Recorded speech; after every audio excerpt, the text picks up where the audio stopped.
Bonjour, on va faire Parashat Shemot. C'est le deuxième livre de la Torah sur les 5 livres. Bereshit, Shemot, Vaikra, Bamidbar, Dvarim. Le deuxième livre, il commence à dénombrer, à compter les bénis Israël et combien d'âmes ils ont rentré en Égypte. Shiv'im Nafesh Yardu Mitzrayma, 70 âmes, ils ont descendu en Égypte. Au moment qu'ils ont descendu en Égypte, ils étaient 70 âmes. Depuis qu'ils ont habité là-bas, les années passent et les bénis Israël ils se sont multipliés. Et là-bas, c'est marqué Shisha Bekeres Echad. Les femmes, quand elles étaient enceintes, c'était par 6 qu'ils accouchaient. C'était quelque chose de miraculeux. Et en Égypte aussi, le royaume aussi a changé. Il y en a qui disent que c'est vraiment un nouveau roi. Il y en a qui disent chez Dortav que ses idées ils étaient nouveaux. Et il a commencé à narguer les bénis Israël. Ça l'a dérangé énormément que les bénis Israël ils prenaient beaucoup de place en Égypte. Il s'est multiplié. Alors il a réuni tout son peuple pour essayer ensemble de trouver des idées. Comment arrêter cette catastrophe? Les bénis Israël ils vont être tellement nombreux qu'ils vont prendre les rênes en Égypte. Les idées que Pharaon il a trouvées avec tous ses conseillers, il a appelé au bénis Israël, il leur a dit de venir l'aider, lui-même Pharaon, parce qu'il va fabriquer des briques pour construire des pyramides. Et les bénis Israël, quand ils ont entendu, ils sont tous venus, même les chefs, ils sont venus, et ils ont commencé à aider Pharaon. Pharaon, il s'est retiré, il leur a dit, comme vous êtes venus m'aider, vous allez continuer à travailler le même nombre de briques que vous m'avez aidé à fabriquer, vous allez continuer, c'est-à-dire il les a rendus esclaves. Et il a continué encore à chercher des idées comment faire pour les faire souffrir. Même avec toutes les idées qu'il a eues, bénis Israël ils ont continué miraculeusement à se multiplier. Pharaon, il a entendu par ses astrologues qu'il y a un garçon qui naîtra et qui sauvera les bénis Israël, aussi qui le tuera, etc. et qui va détruire l'Égypte. Pharaon, il a tellement peur, il leur a dit de vérifier quel jour. Ils n'ont pas pu lui dire quel jour, comment il va s'appeler, mais il y a un garçon qui naîtra bientôt et qui va libérer les bénis Israël. Alors Pharaon il a décrété Kol ben hayelod ayehor atashlichu, chaque garçon qui naîtra, il faudra le jeter dans le fleuve, vechol abat techayun, et chaque fille qu'elle naîtra, il faudra la laisser vivre. Alors Pharaon il donne cette mission aux deux femmes, aux deux sages-femmes juifs, Shifra et Poa. Shifra parce qu'elle embellissait le bébé qui venait au monde, et Poa elle chantait pour qu'il ne pleure pas. En fin de compte, en vrai, c'était Yochevet, la maman de Moshe qui naîtra plus tard, on va voir, et Myriam, la grande sœur de Moshe. Pharaon il leur a donné cette mission de tuer tous les garçons. Mais c'est marqué qu'eux, ils n'ont pas écouté. Pharaon, ils ont continué à laisser vivre les garçons. Pharaon, quand il a vu qu'il ne peut rien faire, qu'ils ne veulent pas écouter, alors il a demandé à son peuple, chaque fois quand ils verront une femme juive qu'elle accouche un garçon, alors il faudra qu'ils le tuent, qu'ils les jettent dans le Nil. Et si c'est une fille, il faut la laisser. Ok, la Torah nous raconte que la maman de Myriam, Yochevet, elle était enceinte. Les Égyptiens, ils suivaient les femmes enceintes au moment qu'ils savaient qu'elle était enceinte. Ils savaient qu'au 9e mois, il fallait qu'ils viennent pour voir si c'est une fille ou un garçon. Et au moment qu'ils ont vu qu'elle était enceinte, ils ont dit on viendra au 9e mois. En fin de compte, Yochevet, elle a accouché prématurément, elle a accouché au 6e mois. C'est pour ça qu'elle a pu garder son fils à la maison pendant 3 mois. 3 mois après, c'est marqué, elle ne pouvait plus le garder. Alors elle a fabriqué un berceau en osier. C'est marqué là-bas qu'est-ce qu'elle a fait pour qu'il ne sente pas l'odeur de goudron, pour que l'eau ne pénètre pas. Et elle a mis l'enfant à l'intérieur, elle l'a laissé sur le fleuve et elle est partie. Mais Myriam, elle est restée là-bas pour voir qu'est-ce qui va se passer. Une parenthèse, Dieu a récompensé Myriam pour ceux qui est restée là-bas pour voir, pour surveiller Moshe. Quand elle a eu la lèpre, quand elle a parlé la Shonara sur Moshe, tous les bénis Israël, ils ont entendu qu'elle guérit de cette lèpre-là pour qu'elle puisse retourner dans le camp et continuer. Je referme la parenthèse, on continue. La fille des parents, elle sort avec toutes les filles qui l'accompagnent pour prendre une douche au bord du fleuve. Et elle voit le berceau. Et elle tend la main pour tirer le berceau. Il y en a qui disent que la main, il y a plusieurs avis, que la main, elle s'est allongée très loin et elle a pu tirer le berceau. Et au moment qu'elle a ouvert, elle a vu, c'est marqué dans la Torah, Nar. Nar, c'est un jeune homme. Alors on dit, quand Moshe est venu au monde, il avait beaucoup de miracles, la maison, elle a éclairé, il avait des lumières qui sortaient, on voyait son visage que ce n'était pas un bébé.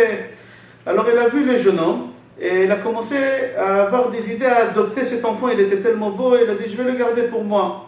Mais le problème que ce bébé, cet enfant, il ne voulait pas allaiter chez aucune femme. Myriam, quand elle a vu, elle est partie voir la fille des parents, elle a dit, je crois que je peux te trouver une femme que cet enfant il va allaiter, ça sera que chez les Hébreux, une femme juive. Et elle est partie appeler sa propre mère, Yocheved. La fille des parents, elle se met en accord avec Yocheved, sans savoir que c'est la maman de ce bébé, qu'elle garde cet enfant chez elle, et quand il va grandir, elle va le récupérer parce qu'elle veut l'adopter. Et elle lui est payée en plus sur ça. C'était un des miracles qu'on a eu dans cette paracha. L'enfant grandit, et la fille des parents, elle récupère l'enfant, et elle fait grandir chez elle au palais, chez les parents même au palais. Et le nom, c'est marqué dans la paracha qu'elle a nommé Moshe. C'est la fille des parents qui a donné ce prénom Moshe, parce qu'elle a dit, car Minahamai Mishitu, c'est de l'eau que je l'ai tiré. Moshe, c'est la racine de Meshitu, c'est-à-dire je l'ai tiré de l'eau. Même que Moshe grandit dans la maison des parents, il n'a pas oublié l'éducation que sa mère lui a donnée, même en étant bébé, même en étant enfant. Et il savait qu'il était juif, il a tout fait pour essayer d'aider ses frères juifs, alors il sortait tous les jours dehors. Le premier jour qu'il sort, il voit un Égyptien en train de frapper un juif. Moshe, il l'attrape, il lui dit, Racha, pourquoi tu fais ça? Et Moshe s'est marqué qu'il y en a qui disent qu'il a frappé, il lui a donné un coup et qu'il l'a enterré. Il y en a qui disent avec Shema Meforash. Il a dit le vrai nom de Hachem qui se compose de 42 lettres et il a tué, il a enterré. Le lendemain, Moshe sort et il voit quelque chose de plus choquant que ça. Ce n'est pas un Égyptien qui frappe un Juif, c'est deux Juifs qui se frappent. Moshe, il attrape l'un et lui dit, Rachar, pourquoi tu frappes ton frère? Et l'autre, il lui répond, il lui dit, est-ce que tu veux me tuer comme tu as tué l'Égyptien d'hier? Moshe, il a compris que la chose, elle était dévoilée, qu'il a tué. Il a compris que la situation change. Entre-temps, c'est marqué que Paro, il a appris ça. Il a compris que Moshe, ce n'est pas l'enfant naïf qu'il aurait cru qu'il a grandi chez lui à la maison. Et il a dit qu'il va le tuer. Et vous allez voir là-bas, Rachid dit que son coup, au moment qu'ils ont voulu tuer Moshe, il est devenu en marbre. Et Moshe, il s'est sauvé, il est parti, il a quitté l'Égypte, il est parti vers Midian. À la rentrée de chaque ville, au moment de rentrer au Midian, il a vu un puits d'eau. Et autour de cette puits d'eau, il y avait là-bas des jeunes filles. C'était la fille de Réoël. Réoël, c'est le Cohen de Midian. On le connaît sous le prénom de Yitro. Et il a vu que les autres bergers, il ne les laissait pas. Et il les a aidés à pouvoir puiser de l'eau et à donner. Et grâce à ça, ils ont rentré à la maison plus tôt. Leur père, Réoël, il leur dit qu'est-ce qui se passe, et il leur raconte qu'il y a un homme qui les a aidés. Il leur a dit, appelez-le, peut-être il voudra manger du pain. Là-bas, Rachid, il explique c'est quoi le pain, pourquoi il dit du pain là-bas. Et c'est comme ça que Yitro, il propose à Moshe sa grande fille, qu'elle s'appelait Tzipora. Et Moshe, il est d'accord, Moshe, il épouse Tzipora. Et de Tzipora, il a eu le premier fils qui s'appelait Gershom. La Torah raconte que Béné Israël, en étant en Égypte esclaves, avec toutes les souffrances qu'ils avaient avec les Égyptiens, ils criaient tellement fort, Vatal, Shavatam el Elohim, et leur tzaraka, leur cri, elle est montée chez Akadosh Baruch Hu, et Akadosh Baruch Hu, il se rappelle des promesses qu'il a dit à Abraham, à Yitzhak, qu'il va les faire sortir, et Akadosh Baruch Hu, il choisit de Moshe, que celui sera le sauveur de Béné Israël.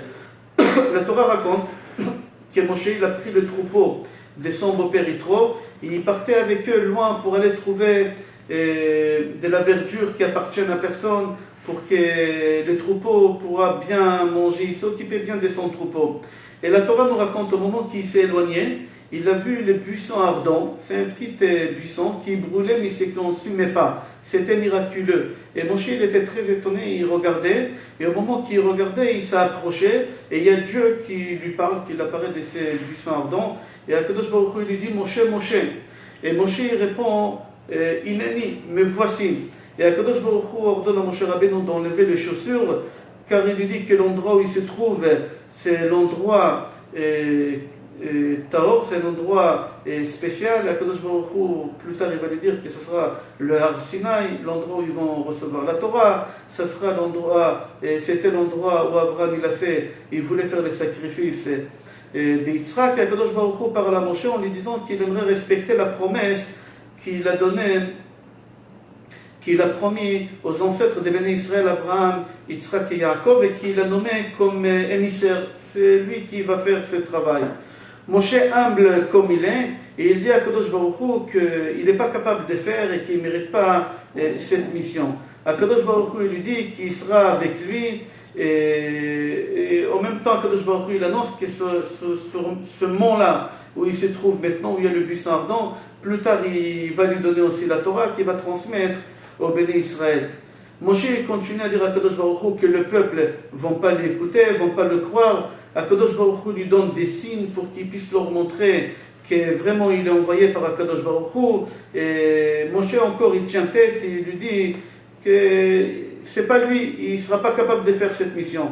Kadosh Baruch Hu, il n'est pas content, il lui dit voilà, je vais mettre avec toi ton frère Aaron et ton frère Aaron va t'aider avec cette mission. Moshe, il accepte, il n'a pas le choix, il retourne chez son beau-père pour se séparer, pour lui dire qu'il va sauver ses frères Béné Israël qui sont en Égypte, qu'il a une mission très importante, et il est parti. Moshe il prend avec lui sa femme et ses enfants, et avant d'arriver en Égypte, Moshe place sa femme et ses enfants à l'hôtel, et au moment que Moshe part, Moshe se trouve en danger de mort. Pourquoi? Parce qu'il n'a pas fait la circoncision de son fils Eliezer. Le premier, on a dit, il s'appelait Gershom, et le deuxième, c'est Eliezer. Il ne lui a pas fait la Brit Mila. Tzipora, tout de suite, elle comprend la situation où il se trouve son mari. Elle-même, elle prend une pierre bien aiguisée et elle circoncise son propre fils. Et c'est comme ça qu'elle a pu sauver son mari Moshe. Akadosh Baruch Hu prévient Aaron de la mission qu'il a donnée à son petit frère Moshe et lui dit qu'il faut qu'il soit là pour aider. Aaron, quand il entend que son frère va arriver, il sort à sa rencontre pour l'accueillir, ils s'embrassent, ils s'enlacent. On dit que l'endroit où ils se sont rencontrés les deux, c'est Har Sinai, c'est l'endroit historique où les bénis Israël ils vont recevoir la Torah plus tard. Les deux frères, Moshe et Aaron, ils arrivent en Égypte, ils réunissent tous les sages des bénis Israël, tous les chefs, et ils leur racontent toute l'histoire que Moshe a vécue avec le buisson ardent, et que maintenant ils sont arrivés aux fins d'esclavage et qu'ils vont être libérés. Béné Israël, ils entendent, ça fait du bruit dans toute Égypte, Béné Israël, ils entendent ça, et ils croient tout de suite à Kadosh Baruch Hu, et ils savent que la délivrance est arrivée, et ils remercient à Moshe Rabbeinu, ils remercient à Kadosh Baruch Hu pour la délivrance. On voit ici encore dans la première rencontre entre Paro, Moshe et Aaron, et il leur demande à Paro de libérer sous ordre d'Akadosh Baruch Hu, de Dieu le roi des rois, de libérer les bénis Israël d'Égypte pour qu'ils puissent aller servir Hachem le roi des rois dans le désert. Le roi Paro, il n'est pas d'accord, c'est marqué au début de la paracha que c'est lui qui n'est pas d'accord ici. Dieu il n'a pas encore endurci le cœur, il avait encore le droit de libre arbitre, mais lui, il était fixe avec ses idées, et il ne veut pas libérer les bénis Israël, et pas seulement qu'il ne veut pas libérer les bénis Israël, il leur endurcit encore le travail, et il leur dit qu'à partir de maintenant, c'est à eux d'aller chercher toute la matière pour fabriquer les briques, c'est pas lui qui va leur fournir. Les bénis Israël, quand ils entendent ça, et ils accusent Moshe et Aaron que c'est eux qui sont responsables, et Paro encore il rajoute, chaque fois quand les bénis Israël disent que le travail est dur, Paro il pointe le doigt vers Moshe et Aaron en leur disant que c'est eux qui sont responsables. Moshe retourne chez Hachem et il lui dit Lama re'ota la'am hazeh, pourquoi tu as fait du mal à ces peuples, tu as empiré la situation. Akadosh Baruch Hu promet à Moshe, il lui dit maintenant tu vas voir les miracles que je vais faire, et c'est Paro qui va nous supplier, il va supplier les bénis Israël qui sortent d'Égypte. La paracha elle finit comme ça. Cette paracha il y a 124 pesukim, et Be'ezrat Hashem la semaine prochaine on va lire la paracha Be'ezrat Hashem où il y a les plaies qui commencent. Je vous souhaite Shabbat Shalom, bracha ve'atzlacha, besorot tovot et kol tov. Shabbat Shalom.